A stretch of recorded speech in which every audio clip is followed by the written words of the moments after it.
Bismillahirrahmanirrahim. Assalamualaikum warahmatullahi taala wabarakatuh. Nama saya Muhammad Syahri Zamil Sabidin, nombor metrik 052178. InsyaAllah saya akan bahaskan tentang hadis ke-33 dalam kitab Al-Jami'ul Ulum wal Hikam.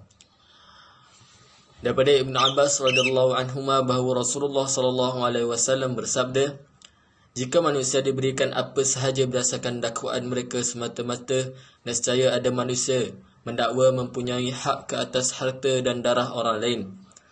Tetapi bukti hendaklah dikemukakan oleh pendakwa dan sumpah hendaklah dilakukan oleh sesiapa yang menafikan tuduhan.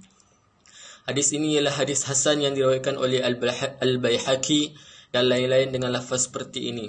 Sebahagiannya pula diriwayatkan oleh dalam Sahih Al-Bukhari dan Sahih Muslim. Takhrij hadis. Asal hadis ini diriwayatkan dalam Sahih Al-Bukhari dan Sahih Muslim daripada hadis Ibnu Jurayj, daripada Ibnu Abi Mulaikah, daripada Ibnu Abbas radhiyallahu anhuma, daripada Nabi Muhammad sallallahu alaihi wasallam.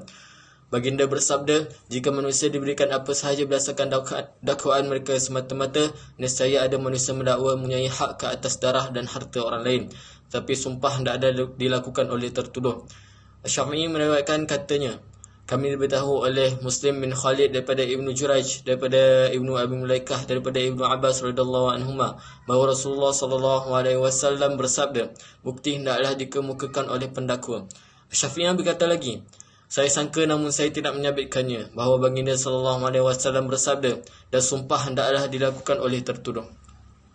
Muhammad bin Umar bin Lubabah Al-Faqih Al-Andalusi meriwayatkan daripada Uthman bin Ayyub Al-Andalusi sambil beliau menyifatkannya sebagai seorang yang berkelebihan daripada Ghazn bin Qais, daripada Abi Mulaikah, daripada Ibnu Abbas radhiyallahu anhuma, daripada Nabi Muhammad sallallahu alaihi wasallam.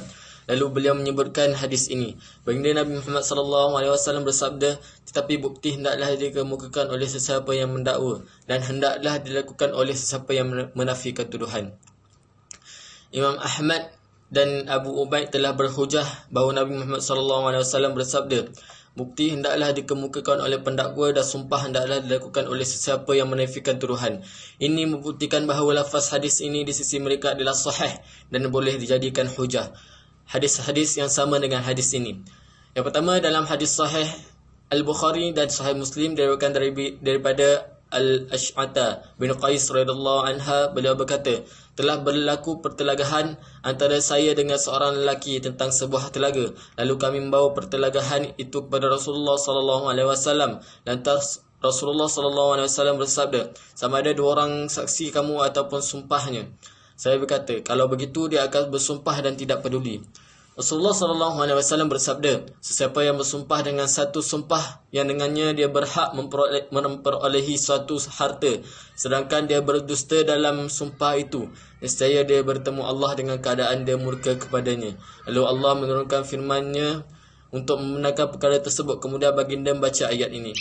Yang maksud sesungguhnya orang-orang yang mengutamakan keuntungan dunia yang sedikit dengan menolak janji Allah dan mencabuli sumpah mereka. Surah Al-Imran ayat 77. Yang kedua, At-Tirmizi meriwayatkan daripada hadis Al-Arzami daripada Amr bin Shu'aib, daripada ayah beliau, daripada datuk beliau. Sesungguhnya Nabi Muhammad sallallahu alaihi wasallam bersabda dalam khutbah baginda, bukti hendaklah dikemukakan oleh pendakwa dan sumpah hendaklah dilakukan oleh petuduh. Kemudian At-Tirmizi berkata, dalam isnadnya terdapat kritikan. Al-Arzami pula dihukum dhaif kerana hafalannya. Kita pergi pula kepada bukti dan sumpah. Ibnu Al-Munzir berkata, ahli ilmu telah sepakat bahawa bukti hendaklah dikemukakan oleh pendakwa dan sumpah hendaklah dilakukan oleh yang tertuduh. Beliau berkata lagi, maksud sabda baginda sallallahu alaihi wasallam, bukti hendaklah dikemukakan oleh pendakwa. Ialah dengan bukti itu pendakwa berhak mendapat apa yang didakwanya, kerana bukti-bukti itu wajib ke atas pendakwa dan diambil kira berdasarkannya. Manakala maksud sabda baginda sallallahu alaihi wasallam, sumpah hendaklah dilakukan oleh tertuduh, ialah dengan sumpah itu wajib ke atas tertuduh bebas daripada tuduhan, kerana sumpah itu wajib ke atas tertuduh dan diambil kira berdasarkannya dalam semua keadaan. Siapakah pendakwa dan tertuduh? Para ulama fiqh mazhab Ahmad dan mazhab Syafi'i berselisih pendapat tentang takrif ini. Yang pertama, ada yang berkata pendakwa ialah pihak yang tidak dibiarkan jika berdiam diri. Yang kedua, ada pula yang berkata pendakwa ialah pihak menuntut perkara yang terselindung dan bercanggah hukum asal atau zahir, manakala tertuduh pula ialah sebaliknya. Sekian, Assalamualaikum warahmatullahi taala wabarakatuh. Assalamualaikum warahmatullahi wabarakatuh. Nama saya Muhammad Farid Nazmi bin Abdul Ghaffar, nombor metrik 052202. InsyaAllah hari ini saya akan membahaskan poin yang seterusnya, iaitu pemegang amanah mendakwa barang rosak. Adapun pemegang amanah jika dia mendakwa wadiah rosak, maka pertamanya ada ulama berpendapat dia pendakwa kerana hukum asal bercanggah dengan dakwaannya, namun dia tidak memerlukan bukti kerana pemberi wadiah mempercayainya. Kepercayaan ini mewajibkan penerimaan kata-kata penyimpan wadiah. Yang kedua pula, ada pula yang berpendapat bahawa pendakwa yang memerlukan bukti ialah yang mendakwa supaya diberikan harta atau darah orang lain melalui dakwaannya seperti disebut dalam hadis. Adapun pemegang amanah, dia tidak mendakwa supaya diberikan sesuatu. Yang ketiganya, sebahagian ulama pula berpendapat bahawa pemegang amanah merupakan pihak tertuduh, kerana jika dia berdiam diri, dia tidak dibiarkan, bahkan dia wajib menjawab pertuduhan, manakala pemberi wadiah pula adalah pendakwa kerana dia dibiarkan apabila berdiam diri. Yang seterusnya, pemegang dakwa barang dikembalikan. Jika pemegang amanah mendakwa telah memulangkan barang amanah kepada pemberi amanah, maka yang pertama, majoriti ulama berpendapat bahawa kata-kata pemegang amanah itu diterima juga, seperti dakwaan kerosakan barang amanah di atas. Al-Auza'i berkata kata-kata pemegang amanah itu tidak boleh diterima.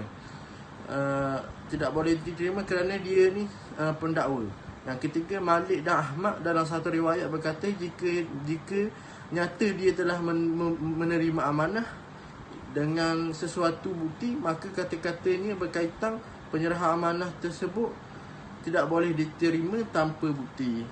Yang seterusnya, bukti pendakwa dan sumpah tertuduh. Bukti dikemukakan oleh pendakwa selama-lamanya yakni dalam semua kes, sementara sumpah pula dilakukan oleh tertuduh selama-lamanya. Ini pandangan dari Abu Hanifah dan segolongan ulama fiqh dan ulama hadis seperti Al-Bukhari. Mereka mengekalkan prosedur ini dalam semua dakwaan sehingga dalam kes khasamah. Mereka berkata tidak boleh bersumpah melainkan pihak tertuduh sahaja. Dalam kes khasamah ini, mereka berdalil dengan hadis yang diriwayatkan oleh Sa'id bin Ubaid. Katanya Bushair bin Yasar al-Ansari menceritakan kepada kami daripada Sahlul bin Abil Hasmah. Beliau menceritakan kepadanya bahawa beberapa orang sahabat telah bertolak ke Khaybar, lalu mereka berpecah di sana. Kemudian mereka dapati salah seorang daripada mereka terbunuh. Beliau pun menyebut hadis ini sehingga akhirnya dalamnya disebut lalu Nabi Muhammad SAW bersabda, kemukakanlah kepadaku bukti terhadap orang yang membunuhnya.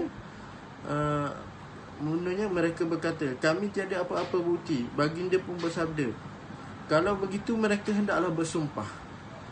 Mereka berkata, kami tidak rela menerima sumpah orang yang Yahudi. Rasulullah SAW tidak suka mensia-siakan darah, tidak suka mensia-siakan darah mangsa itu. Lalu baginda Nabi Muhammad SAW dia baginda membayar untuknya dia 100 ekor unta zakat. Hadis ini diriwayatkan oleh Al-Bukhari. Ia juga diriwayatkan oleh Muslim secara ringkas dan beliau tidak melengkapinya.